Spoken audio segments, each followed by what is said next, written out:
Welcome to Project Tarot. My name is Scott, and I'll be your guide on this journey to understanding the tarot. If you're not familiar with tarot, at its simplest, it's a system of fortune telling that uses a deck of cards to aid the practitioner interpreting and revealing answers to questions about a person's past, present, and future. It's also known as cartomancy, though this term is not as commonplace and usually refers to the use of a regular playing card deck rather than a tarot deck.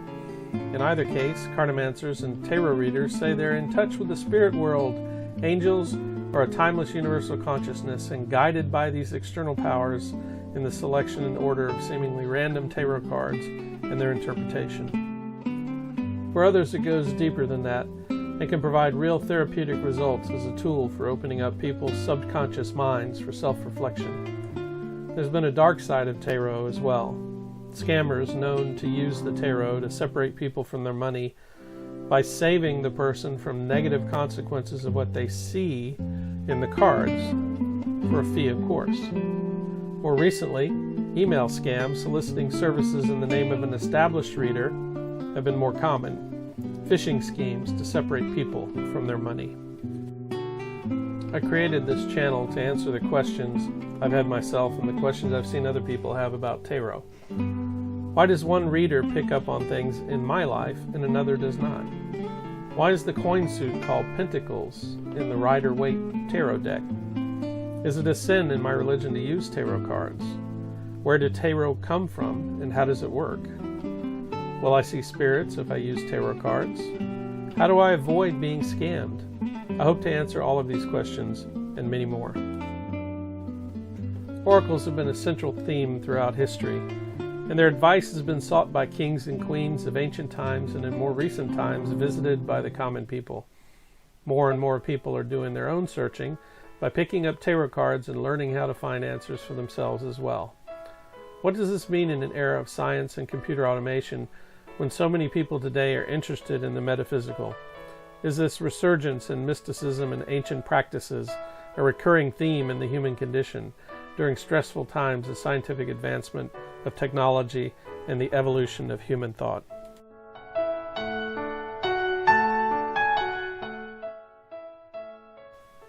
Tarot evolved from the humble playing card. The earliest possible reference to card games is a 9th century text known as the Collection of Miscellanea at Duyang, written by the Tang Dynasty writer Su Yi. It describes Princess Tong Chang, daughter of Emperor Yizong of Tang, playing the Leaf Game in 868 with members of the Wei clan, the family of the princess's husband. Interestingly, the earliest dated reference to a game specifically involving cards was on 17 July 1294 and indicated the criminalization of the game. Yan Xingzhu and Xingping Dog were caught playing cards, and that wood blocks for printing them had been impounded, along with 9 of the actual cards. Just as today, the humble playing card got a bad reputation as a source of gambling. By the 11th century, playing cards were spreading throughout the Asian continent and found their way to Egypt. The oldest surviving Egyptian cards are 5 fragments dated from the 12th and 13th centuries. 4 found in the Keir collection in London, and 1 in the Benaki Museum in Greece.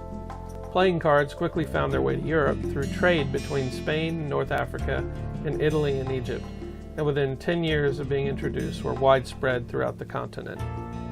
And we can clearly see that the suits on these decks provided an archetype for the tarot deck suits: coins, staves, cups, and swords. The use of tarot cards as a divination tool developed during the Renaissance period from the 12th to the 15th century. Cartomancy being just one type of a resurgence of magical thinking, ceremonial magic, and the study of classical antiquity that grew at the same time as the development of scholarly knowledge and scientific methods during the 16th century.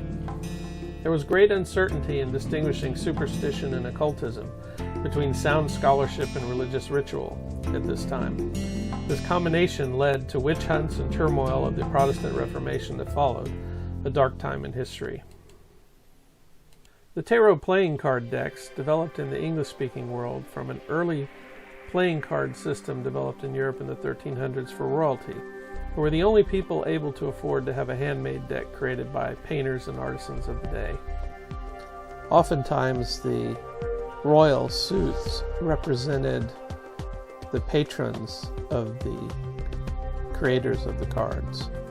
Over time, the tarot expanded beyond royalty, and with the invention of the printing press, made playing cards more readily available to the general public. Further interest in tarot was spurred during a period of increased interest in occultism at the beginning of the last century, continuing to a real explosion of varieties of new cards with many different systems of interpretation, solidifying it as an entertainment for millions of people today. Today, tarot decks not only riff on the traditional tarot designs, but also break out in their own designs, iconography, and meanings. Purists would argue that these new designs are not valid since they're personal to the designer, and thus don't carry the ancient iconography or meanings. However, if you look at the origins of the current standard tarot design contained in the Rider-Waite deck, it's based on the false belief that the major arcana are an ancient Egyptian system of occult knowledge called the Book of Thoth.